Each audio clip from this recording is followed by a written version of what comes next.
from last week, the start of Russia's invasion of Ukraine. That started on Thursday, February 24th, and all over social media, there were appeals to pray. And if you are honest, it seems almost too overwhelming to pray in the face of such massive attacks. Does offering up a little prayer when Russian tanks and artillery are bombarding Kiev do anything? Does it mean anything? And it's not just in Ukraine, but there's been a conflict in Yemen that has been going on since about 2014, almost when the conflict in Ukraine started. We don't perhaps hear as much about the conflict in Yemen as we do this conflict, but we do rightfully ask, does my prayer do anything? When a friend asks you to pray about a situation, maybe that friend is going in for a procedure, and that seems like, okay, I can do that. I can pray for my friend who's about to have surgery. But what about a situation that is so massive like this? Well, consider a few points here. First, there are seasons when it seems that our prayers are not answered, at least not according to the way that we would like. In Psalm 44, we read, "Yet for your sake we are killed all day long. We are accounted as sheep for the slaughter. Awake! Why do you sleep, O Lord? Arise! Do not cast us off forever. Why do you hide your face and forget our affliction and our oppression?" Second, we are to remember to pray, and we're not to stop in prayer. Pray without ceasing, the familiar version, or constantly pray.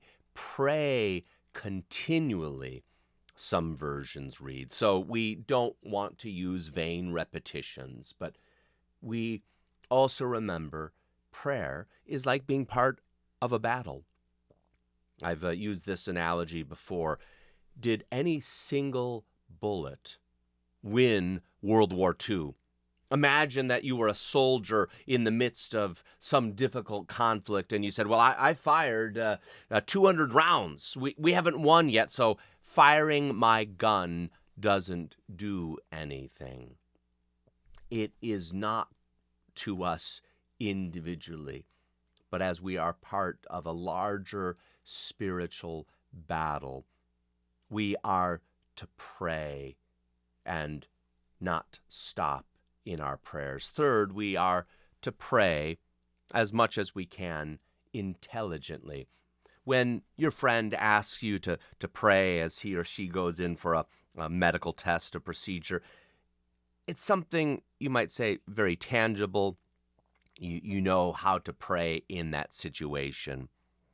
When we face these massive conflicts, how are we praying for Ukraine? How are we praying for Yemen? And some of the answer is, though it does not depend upon us, it's not our own brilliance or knowledge, yet we are, as best we can, to pray with a sense of, this is what I'm praying about. You see this in the letters that Paul wrote to the different churches in Colossians. For this reason, we also, since the day we heard it, do not cease to pray for you and to ask that you may be filled with the knowledge of his will and all wisdom and spiritual understanding, that you may walk worthy of the Lord, fully pleasing him, being fruitful in every good work and increasing in the knowledge of God. Paul then requested prayer. Continue earnestly in prayer, being vigilant in it with thanksgiving. Meanwhile, praying also for us that God would open to us a door for the word to speak the mystery of Christ, for which I am also in chains, that I may make it manifest as I ought to speak.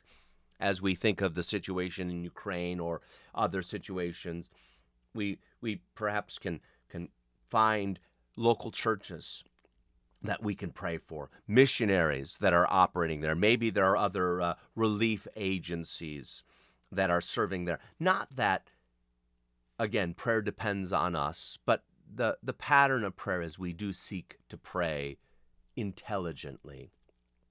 And fourth and finally, here we pray with humility and confidence in the Lord alone.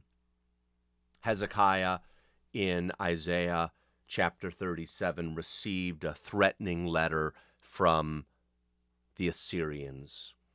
And the beautiful testimony is Hezekiah took that letter, that threatening letter.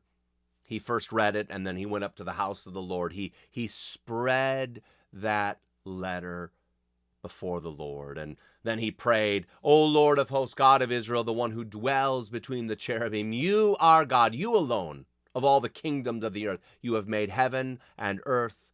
Incline your ear, O Lord, and hear. Open your eyes, O Lord, and see, and hear all the words of Sennacherib, which he has sent to reproach the living God. So in our prayers, we always come before the Lord, pleading that his will be done, but trusting in his mighty power. Prayer is a great challenge. It is a test of faith, and we recognize how often weak we are. But let us be encouraged. Let us join in prayer as best we can, the many different situations that we are facing around the world. We should never stop in our prayers, because there's always a spiritual battle that we are facing individually, that our children are facing, and that many believers around the world also are facing. Let us be a part of this battle. May the Lord encourage and direct you in prayer and in service. We'll see you next week, Lord willing, at this time. May God bless.